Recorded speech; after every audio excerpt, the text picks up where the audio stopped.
This 3-2-1 pie dough. 3 parts flour, 2 parts fat, 1 part water. I use mostly pastry flour and then a dash of bread flour. I don't have AP right now. Could have used rye, but that's not really AP. That's just sweeter and different.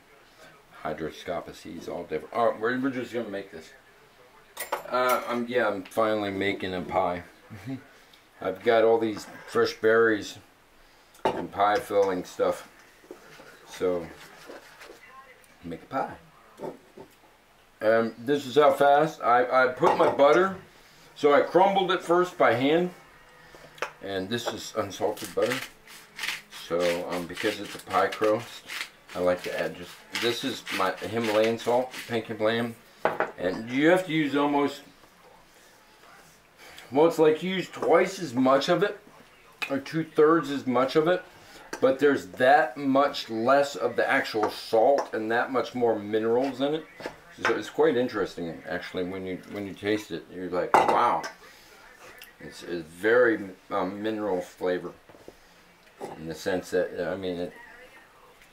you want to say you're eating rocks, but it's not exactly a way to describe it. Pop rocks.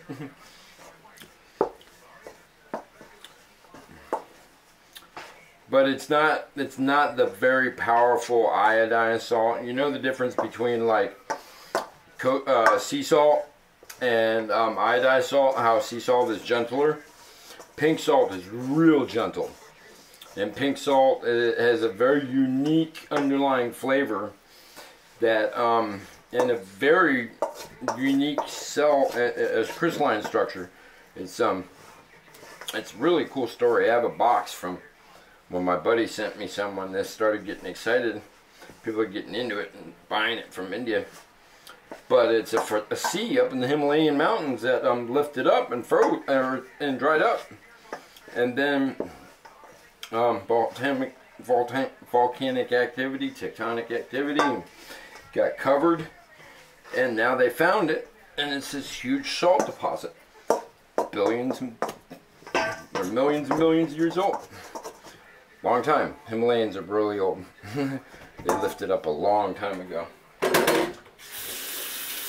I think that was like one of the second or third conjunctions in Pangea, if I remember. Because when the Pangea thing, everybody thinks they just went, they went bam, bam, bam, bam, bam, bam, and then moved apart. Something like that. There's all these different plates, and when you look at the planet, it's actually, it's kind of cool. You take the planet, man, right? And imagine that there's plates like that. Okay? Now, this plate is a land plate, okay? And it always goes over a water plate, okay? So you can have 2 water plates next to each other, okay, where they run into each other, and right there, what you get is like in the middle of the Pacific or the Atlantic, you get these 2 running into each other, and they get a mountain created. And if you go back in time, you can tell when polarity of the planet changed. You can tell all these geological events by the magma, because it comes out in a constant flow, and that's in the middle of the Atlantic. But when it comes to a plate like this, would be Europe over there, and then down here is Asia and all that. Each one is kind of a different plate. The Indian plate, the Asian plate. We sit on top of the North American Cranton, is what it's called. But it in itself, if you start looking at it in the smaller and smaller geological points, it's like there's this huge balsamic round plate right over Idaho. It's all like huge, thick. And then right over here where we are, it's all broken up and new and really brand new world. And like we're in volcanic area, we're in earthquake area. I still haven't like put the video on. I had an actual video of me in here cooking, and I was cooking. All of a sudden I went, whoa, what was that? And 20 minutes later, 30 minutes later, the earthquake hit. And I met this lady down at Winco, and she said, yeah, I had the same thing happen. I was in bed, and all of a sudden I almost fell out of bed. And I was like, yeah, I never had that happen. Well, I'm not from here.